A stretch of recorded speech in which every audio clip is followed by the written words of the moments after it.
get started. Okay. Faith asked me the other day, my daughter, Mama, why trees and why skirt? So I'm going to start with the why trees.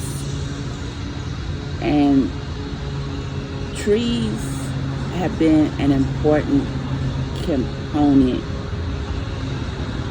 important character, I think, in many stories, origin stories, explaining how we got here, the decisions we made. So trees have always been there, even with Adam and Eve. God gave them this tree as a symbol, and it was a symbol of a relationship, and building trust. And it's like, I'm giving you all of this except for this one tree. You know, stay away from this one, but everything else is yours, because this one tree is going to introduce you to stuff that I don't think you're ready to handle. But we couldn't stay away from that tree, and it introduced us to stuff that we couldn't handle, that he was trying to protect us from. So that was, the first story that I really understand a tree being essential. But then, as I've always loved my African American history, and I have never been ashamed of being a descendant of enslaved people, because in my people I saw strength, and I knew that I was a descendant of greatness and strength. Even though we were put in a position of oppression, I knew I was a symbol of that. So I've never been afraid of that dark history, because I've always seen hope in it. So when I learned that enslaved people used trees to help guide them from the south to the north, they also became a symbol of freedom for me. And then I began to realize that even rooted in our relationship with the land in Africa, we brought that relationship to America. And we began to depend on nature as a sanctuary and a guide. And I've been disconnected from that. But being in a place where I can see trees and nature helps to reconnect me to that. And I remember one time I was at a youth retreat at Otter Creek in high school. And we were walking through the forest. We started at dusk.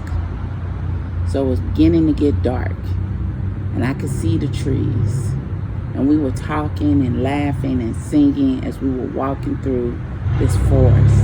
Then it got dark, and we were still in that forest. And Otter Creek isn't too far from the river. And I started to imagine, and actually somebody in the group brought this up, imagine what would it have been like for our ancestors to walk through these same woods looking for freedom, searching for freedom, headed towards freedom. What were they going? What were the emotions and feelings? Because they walked through night, and those trees were always there. They were that cover, that protection. So I've always seen trees as a cover and a protection. They're a way to help us envision and get to our own liberation. And even looking at the stance of most trees, it's like their branches are always pointed up towards the sun, from the new day, the new beginning. And not only are they getting energy from that, but they're using that energy to feed other life. Like when you look at science and how the leaves from the tree help produce the life giving oxygen that we need, but they're also providing habitat for the birds, the ants, the insects, all of those things. So it's like a cycle of life. And so for me, that tree symbolizes history, but it also symbolizes life. It symbolizes strength. To me, it symbolizes worship. It symbolizes that godly relationship that I'm always aspiring towards, letting God use me in a way that is beyond my own understanding. And sometimes all I have to do is stand still so he can use me, that I have to be rooted deeply so I can be used. And all that is symbolized in that tree. So when you asked me about doing something with the tree, I was like, yeah, because I've never done a piece of art with a physical tree. It's always been a representation of a tree, but it's never been the tree as the art. And how do I enhance the beauty that's already there? And then you said that Jen mentioned a skirt, putting a skirt on a tree. And again, Faith said, why a skirt? And I started thinking about skirts. Mm-hmm. And in American society, a skirt symbolizes femininity. But if you go deeper back in our history, skirts were gender fluid. You know, in the Greek and Roman times, everybody wore a dress. It's hot. Yeah. A skirt allows you to be free and loose.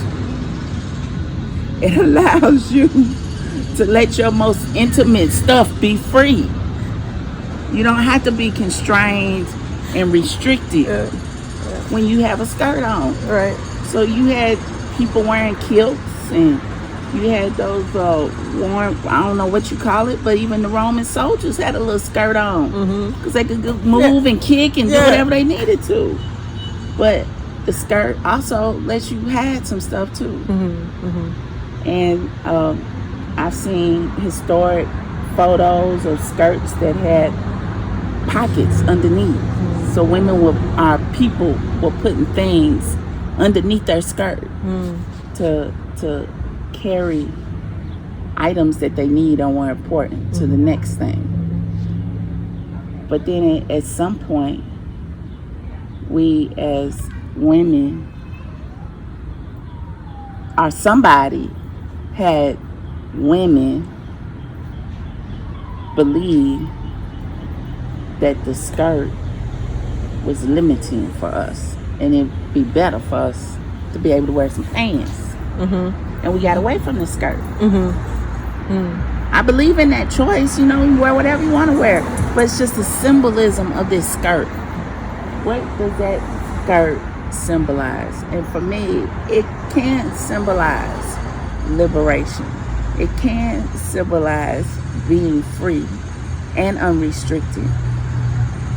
And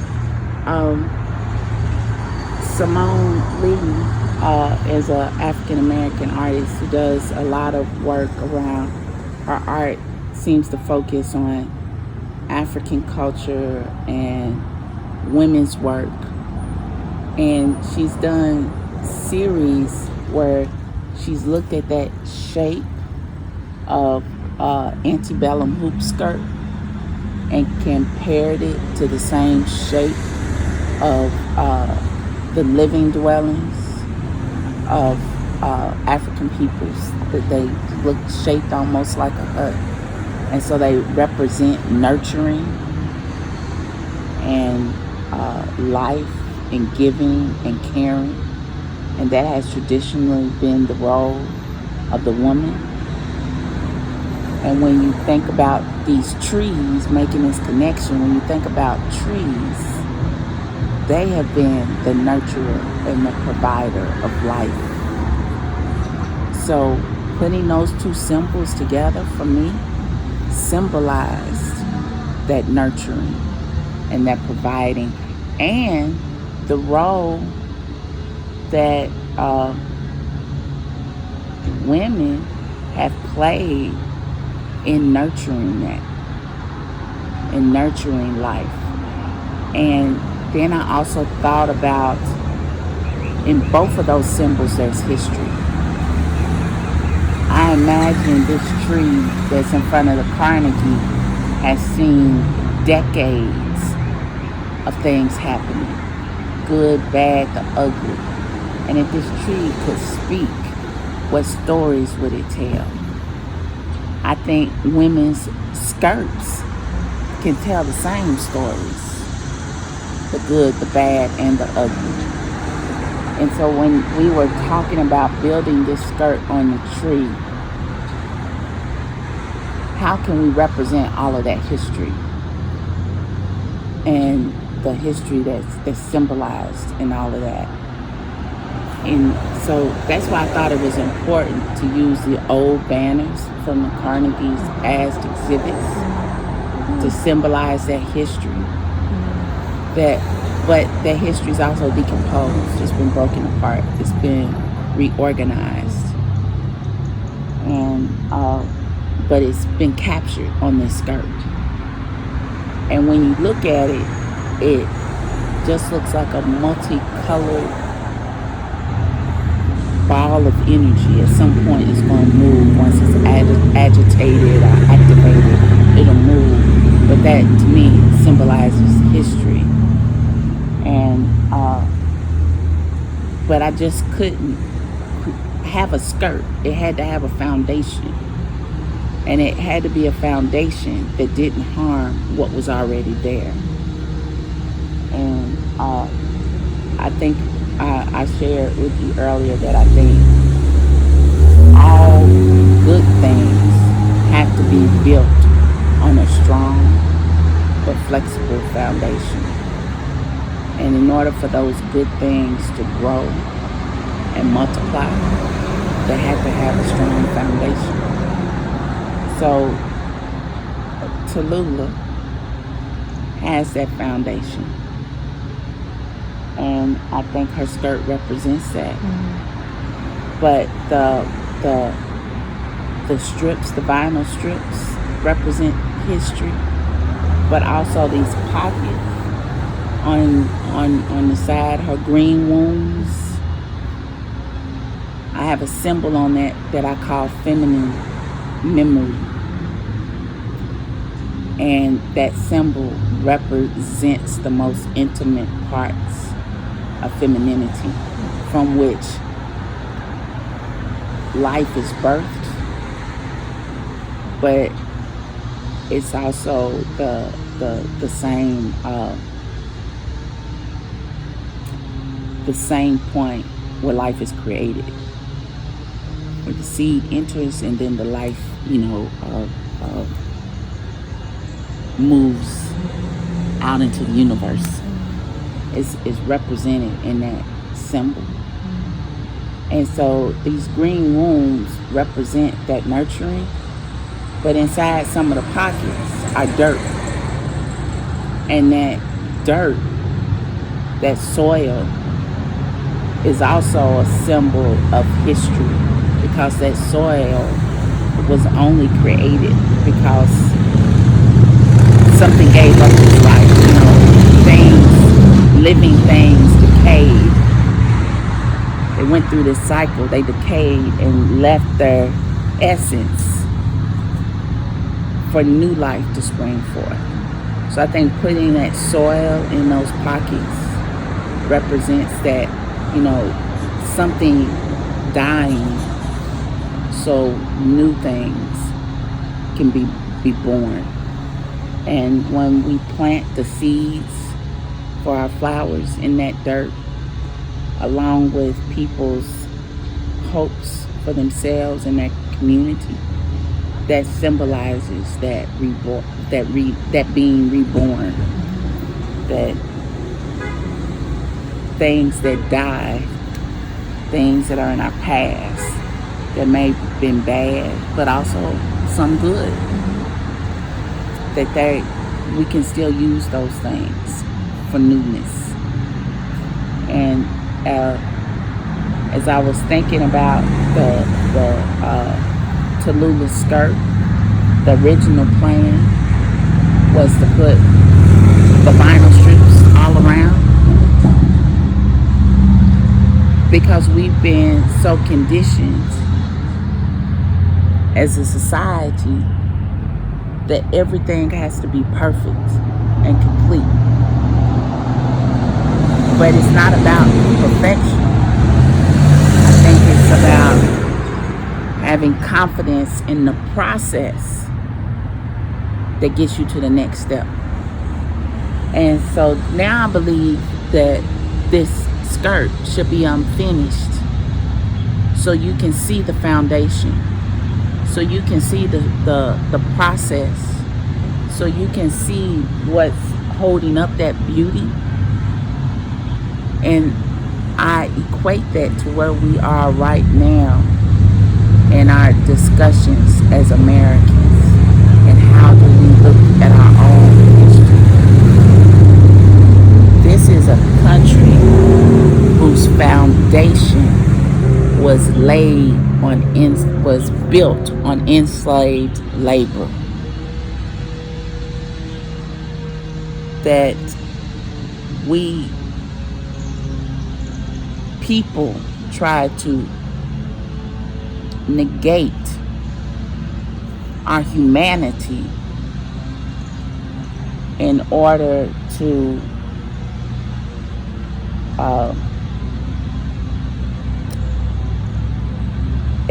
achieve their own goals for their own liberation, by denying my ancestors' right to liberation and their own humanity. But they wanted to harness our labor. And it wasn't even just labor is what's crazy. No, it goes so much deeper than just labor, and that's the problem. It was labor. It was everything, our seed, anything, our creativity, our energy, our anything. They negated our humanity in order to reclaim it for themselves. And I think that's ugly. That's hard. But it has to be recognized in order for us as a society to see that foundation. And then how do we rework it? How do we reshape it? How do we take that ugliness and use it as the soil for new growth? And that's I love how you rope that back into being the foundation of why we leave this piece unfinished. It's just crazy to me listening to you talk, because I've been asking for answers to what I think are very simple questions, and nobody has any answers, and there's nowhere to go, and there's nothing to do that's honorable or respectful or loving. And so we just sit and wait, right? So when you come and talk about how things need to be seen from the ground up, we talk about transparency, but you rope that back into nature, you rope it back into history, you rope it back into the trees that breathe for us. And I think when we look at American history, there was never any intention of allowing nature to give back, allowing a chance for nature to take a break, for people to chill out. What else do we really need to accomplish right now other than loving one another? I think that Miss Tulula addresses that. She's eye-catching. She's fashionable. She's community inclusive. She taught us a lot of lessons about what we want to do and what we don't want to do, how much we want to give and how much we don't want to give. And this is the first time I've ever been in an environment with a woman of color, an intellectual woman of color, that can share with me the process of art together. And both of us be okay that what we've done is what we were supposed to do. Yes. We have arrived. Yes, we have. It's been a beautiful unraveling of this moment right now, and it's been fun from the beginning. And the ending is just blowing my mind because nobody planned this. No. It was very natural, and it was exactly how it was supposed to be when people want to work together to make something important happen. And not only work together, but give each other the space. Yes. To experiment. Yes. To dream. To explore.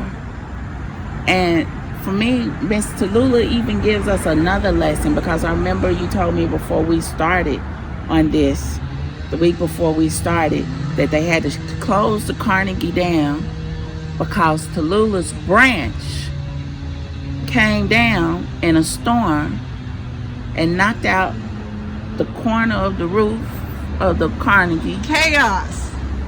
Total chaos, and knocked out the power. My apologies. Okay, so we were talking about Miss Tulula and her dramatic entrance is what I called it, because I'm speaking from a place with little wisdom. So we're sitting here with Miss Ramona, and when I call it a dramatic entrance, she says no, Miss Tulula was neglected. Yeah, she was neglected because as this tree has been living with this building for decades. They've been living together. But all somebody had to do was pay attention and prune Miss Tulula's branches every now and then. And she wouldn't have damaged this building. Somebody also could have thought about where they were running their wires and how they interacted with Miss Tulula. But for some reason, people decided that it was not a necessity to help maintain Miss Tulula. And to me, that symbolizes what happened last summer during the civil unrest in Louisville and throughout the world over the murder of Breonna Taylor and George Floyd. We've had a whole population of people that our power structures have neglected, have not put in the time or the equitable investment to make sure that their quality of life outcomes are necessary for people to thrive. But the powers that be focus on exactly what I said is the drama behind it. Yes. Nobody wants to deal with the neglect. I think that you bring up, and this is the question, because you can't just throw any solution out there. You know, we don't have time for that. You know, you're saying we need to look at the neglect. Yes. And there's so much that your eyes could not even bear it. So you choose to focus on the drama that is a direct result of the neglect. And people have blamed Miss Tulula. Yes. For taking the power out. Yes, we did. I'm guilty. Yeah. People have come by and say that's a beautiful old building, but that tree did that to that building. But the trees were here before the building was built. So as this tree does what it naturally does, grows, no one thought about the impact of that interaction with what we built. And so that goes back to our history as a country. You stole people from their natural home, transplanted them into a new environment, used them as your energy and your resources to build something that you wanted with no thought to how that was going to play out into the future. And now you're seeing it.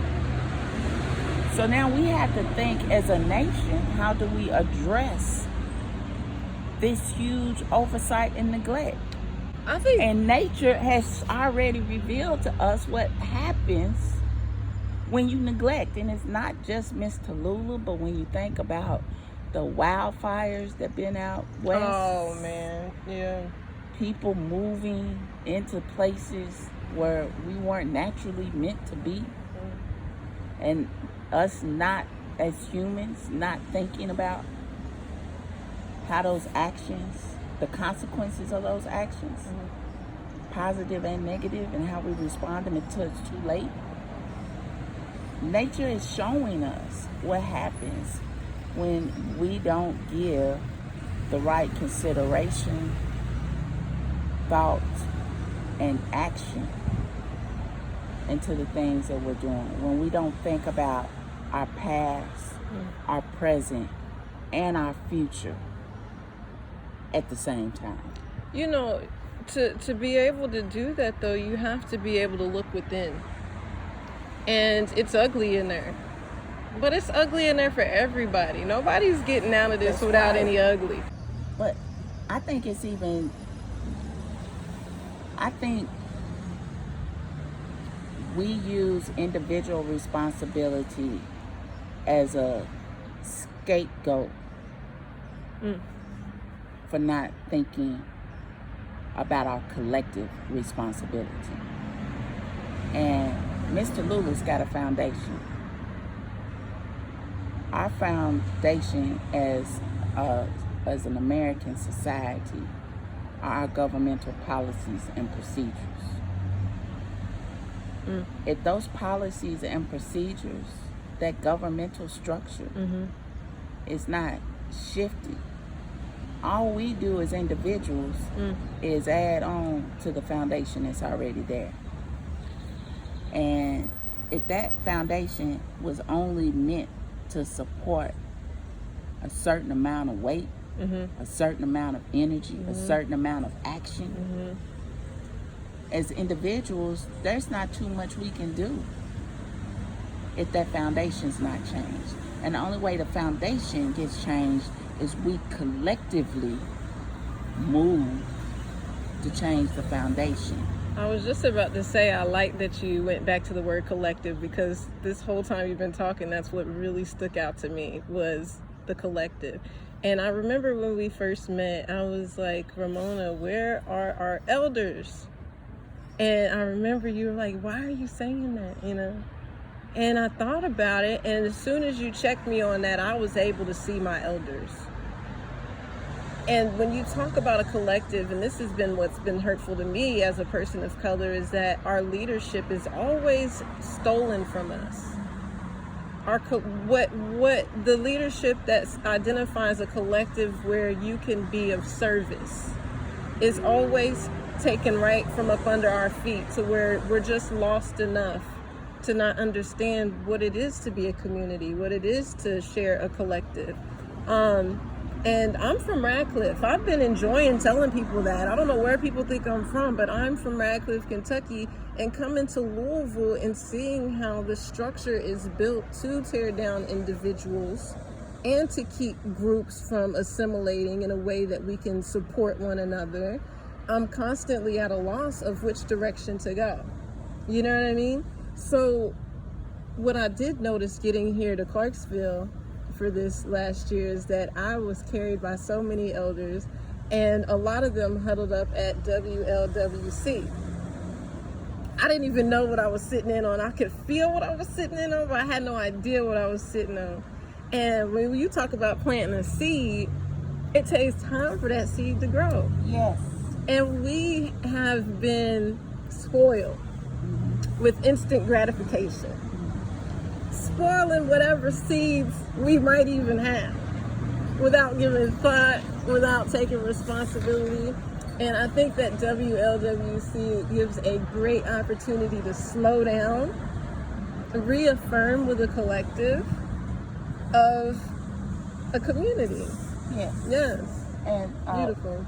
The West Louisville Women's Collaborative is a collective of women across all different races, socioeconomic backgrounds, geographic neighborhoods, who are brought together around our passion for Louisville's West End and the healing capabilities of art and land, and reclaiming land for space to heal. And the West WLWC was founded because white and black women took the bold step to begin to build trust amongst each other, not by telling each other what to do, but by taking the time to sit together and come up with joint actions, joint goals, joint steps, giving ourselves space to experiment and fail together. And then when we do face those obstacles together, we in love figure out how do we work around them, through them. And I think that is a model for how we as a society can begin to heal. Not someone who has always been in power telling people who have less power, this is how you're going to do it. But us working together over time, moving at the speed of trust to begin to change and shift. You're saying so much stuff. You said in love. Then you said at the speed of Trust.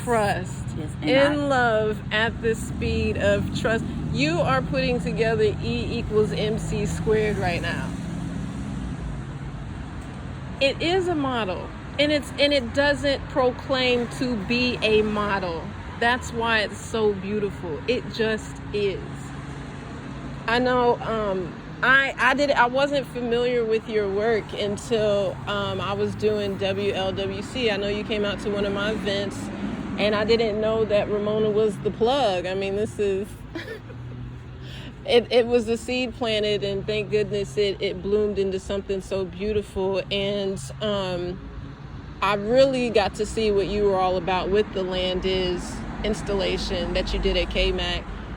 Well, even before that, I was really starting to get interested because you were saying some things about how you were being treated at your job, which was interesting and powerful and inspiring for me to hear that. A Black woman taking resources that she's entitled to, regardless of whatever you want to tack onto it, because I know who I am and what I came to do.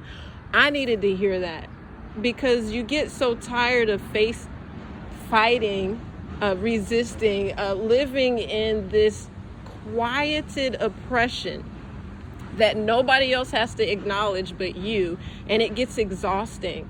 And you don't really get to hear champions at home sitting next to you on the lawn.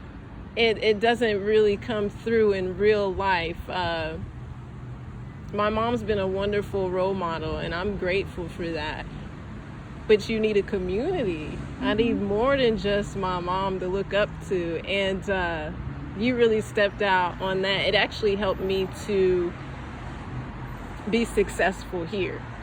Because I think if not for your story with your work and who you are, I wouldn't have known how to reaffirm what I was experiencing, what I felt I might experience here. And I was letting that get the better of me. So the ultimate compliment was that you actually wanted to participate in this activity.